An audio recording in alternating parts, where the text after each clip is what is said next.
আজকে গিয়েছিলাম পিরোজপুর জেলার নাজিরপুর উপজেলায়। সেখানে এই ব্রিজটা দেখতে পেলাম, অনেক সুন্দর একটা ব্রিজ। এরপরে আমরা চলে গেলাম কৃষ্ণচূড়ার মায়াপুরে, কৃষ্ণচূড়া গাছের নিচে। সেখানে গিয়ে কিছু ভিডিও করলাম, সাথে ছিল আমার কিছু বোনরা, তারা আমার সাথে গিয়েছিল। এরপরে আমি সেখান থেকে কিছু পিক তুললাম। আমি ছাড়া অনেকেই গিয়েছিল সেখানে পিক তুলতে। যাই হোক, এরপরে আমরা চলে গেছিলাম একটা সুন্দর রেস্টুরেন্ট। রেস্টুরেন্টের নাম হচ্ছে কুটুমবাড়ি রেস্টুরেন্ট, কিন্তু অনেকেই সেখানে লোকজন চিনে থাকে চিলেকোঠা নামে। রেস্টুরেন্টের ভিতরে ঢুকতেই আমি দেখতে পেলাম অনেক আর্টিফিশিয়াল ফুলদানি এবং ফুলের গাছগুলো সব আর্টিফিশিয়াল।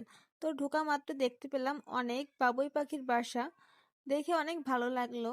এরপরে আমি একটু হাত দিয়ে ধরে দেখতেছিলাম। দেন পাশে দেখতে পেলাম একটা সুন্দর জায়গা যেখানে আপনার ভালো ছবি উঠবে। তো আমিও সেখানে গেলাম, একটু ভিডিও করলাম যাতে আপনারা চিনতে পারেন, এবং দেখতে অনেকটা সুন্দর লাগছিল আমার কাছে। এরপরে আমরা চলে গেলাম একটা সুন্দর কুঠিরে। কুটিরটা ছিল চমৎকার, আশেপাশে আর্টিফিশিয়াল ফুল ছিল।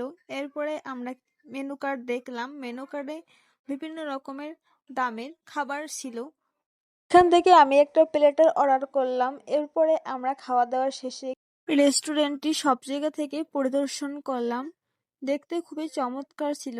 আমি যে কুঠিরটিতে প্রবেশ করেছি এটার ভিতরে তিনজনে বসেই ভালোভাবে খাওয়া দাওয়া করতে পারবেন, এবং এখানেও বিভিন্ন রকমের ফুল পাতা দিয়ে সাজানো ছিল, এবং এটি খুবই আকর্ষণীয়।